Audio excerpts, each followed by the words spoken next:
બનાસકાંઠા જિલ્લાના ભાભરમાં અસામાજિક તત્વોના હુમલાને લઈને સાંસદ અને ધારાસભ્ય સહિતના લોકો રેલીમાં જોડાયા હતા। બનાસકાંઠાના ભાભર શહેરમાં વારંવાર અસામાજિક તત્વોના હુમલાથી લોકોમાં દહેશત ઉઠવા પામી છે। ત્યારે ગઈકાલે અસામાજિક તત્વો દ્વારા ભાભરમાં સરા જાહેર હુમલો કરી 5 વ્યક્તિઓને ગંભીર ઇજાઓ પહોંચાડવામાં આવી હોવાની ઘટના સામે આવી હતી, જેને લઈ અસામાજિક તત્વોને પકડી અને કડક કાર્યવાહી મુદ્દે સાંસદ અને ધારાસભ્યોએ માંગ કરી છે। ત્યારે સાંસદ ગેનીબેન ઠાકોર અને ધારાસભ્ય સ્વરૂપજી ઠાકોરનું હોમ ટાઉન ભાભર હોવા છતાં કાયદા વ્યવસ્થાના લીરે લીરા ઉડ્યા હોવાથી લોકોમાં નારાજગીનો વંટોળ ઉઠવા પામ્યો છે। ની અંદર વારંવાર આ લુકા તત્વો દ્વારા જે હુમલાઓ થતા હોય છે એ હુમલાઓ ન થાય એના માટે અમે સૌ સાથે મળી એ તંત્રને પણ અને આગળ જ્યાં રજૂઆત કરવી પડે ત્યાં રજૂઆત કરી અને આવા તત્વો લુકા તત્વોને કોઈ ઊંચે અવાજે કંઈ કરી ના શકે એ બજારની અંદર શાંતિ ડોળી રહ્યા છે એ શાંતિ ન ડોળાય અને આ લુકા તત્વોને સીધા કરવા માટે જે પણ કરવું પડે એ તંત્ર દ્વારા હાથમાં કાયદો લીધા સિવાય એમને અમે અત્યારે મૌન રેલી દ્વારા ત્યાં જવાના છીએ અને એમને કહેવાના છીએ કે આ વારંવાર આવું જે ભાભરની અંદર લુકા તત્વો કરી રહ્યા છે એ લુકા તત્વોને સીધા કરવા જોઈએ। જે બીજા પણ અન્ય ધંધાઓ ચાલે છે 2 નંબરના એ પણ ભાભરની અંદર તમામ ધંધાઓ બંધ થવા જોઈએ અને જે પણ આવા ને સપોર્ટ કરી રહ્યા છે એ લોકોને પણ કહેવા માગીએ છીએ કે અમને સપોર્ટ કર્યા સિવાય આ લુકા તત્વોને કાયમી માટે નાબૂદ થાય એવું અમે તંત્ર પાસે માગણી કરી રહ્યા છીએ।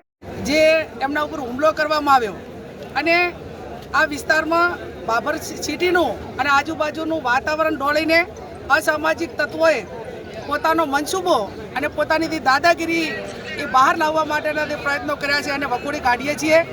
અમારી પોલીસ પાસે એક જ માગણી છે, સમગ્ર ઠાકોર સમાજના યુવાનો ધારાસભ્યશ્રી છે, અમે બધા આગેવાનો છીએ। અમારી પોલીસ પાસે 2-3 બાબતની આ ભાભરના શહેરની સુરક્ષા માટેની માગણી છે। માગણીમાં મુદ્દા નંબર 1 કે આ અસામાજિક તત્વો એ તમામ દારૂનો ધંધો કરે, જુગારનો ધંધો કરે, ગાડીઓના હપ્તા ઉઘરાવવાનો ધંધો કરે, વેપારીઓ પાસે ખંડણી ઉઘરાવવાનું કામ કરે। અનેક પુરાવો છતાં પોલીસ એમની સામે કાર્યવાહી કરતી નથી ને એટલા માટે કરીને એ પૈસામાં ચકચૂર બનીને જ્યારે એમનાથી પૈસા ઘટે અને સુવિધાઓ પૂરી ના થાય ત્યારે આ પ્રકારની બદલીઓ કરવાના પ્રયત્નો કરે છે। એટલે આને ડાબે નંબર 2 ગ્રામ્ય વિસ્તારમાં ભણવા આવતી દીકરીઓ 1% પણ સુરક્ષિત નથી। 2 નંબરના બાઇકો લઈને સતત યુવાનો અસામાજિક તત્વો એમની સામે રેકિંગ કરીને ખરાબ ધંધા કરવા માટેના પ્રયત્નો કરતા હોય છે। બીજું, આવડો મોટો ઠાકોર સમાજ હોવા છતાં જો એ સમાજને જેમ ઢોર જુડે એમ નિર્ભય રીતે બેફામ રીતે મારતા હોય તો બીજા ગરીબ સમાજો એ કઈ રીતે ભાભરની અંદર રહી શકે અને એમને કઈ રીતે આપણે એમને પ્રોટેક્શન આપી શકીએ એ પણ અમારી પોલીસ પાસે માગણી। બીજું કે આ ઘટના બની એ ટાઈમે ભાભર ટાઉનની પોલીસ અહીંયા હાજર હશે એને પોઈન્ટ આપેલો છે તો એ પોલીસે પોતાની જે જવાબદારી છે એ શા માટે કાર્યવાહી ન કરી?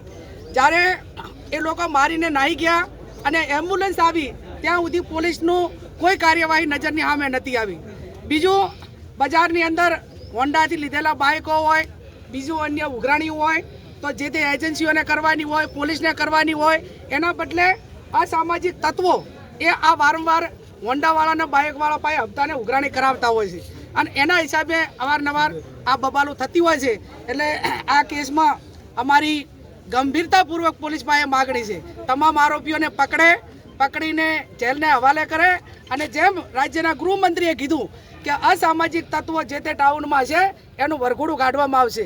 તો આ તમામ આરોપીઓને પકડીને શ્યામ હોટલે જ્યાં ઘટના બની ત્યાંથી કરીને પોલીસ સ્ટેશન સુધી એનું વરઘોડું કાઢવામાં આવે અને એમના સામે કડકમાં કડક કાર્યવાહી કરીને એની સાથે સંકળાયેલા જે વોટ્સએપ ગ્રુપો છે એ વોટ્સએપ ગ્રુપો મારફત વારંવાર મેસેજ કરીને ટોળા ભેગા કરીને એ ક્યારે સામૂહિક હુમલા કરે છે તો આ કઈ રીતે બંધ થાય આ બાબતની માગણીઓ એ અમારી પોલીસ પાસે છે। અત્યારે અમે બધા જ બજારમાં મૌન રીતે ચાલીશું। બજારના વેપારીઓને વિનંતી કરશું કે બજાર બંધ રાખીને અમને સમર્થન આપે અને કાયદો અને વ્યવસ્થા જળવાઈ રહે એ રીતે શાંતિમય રીતે પોલીસ સ્ટેશન રહી અને અમે અમારી માગણીઓ મૂકી।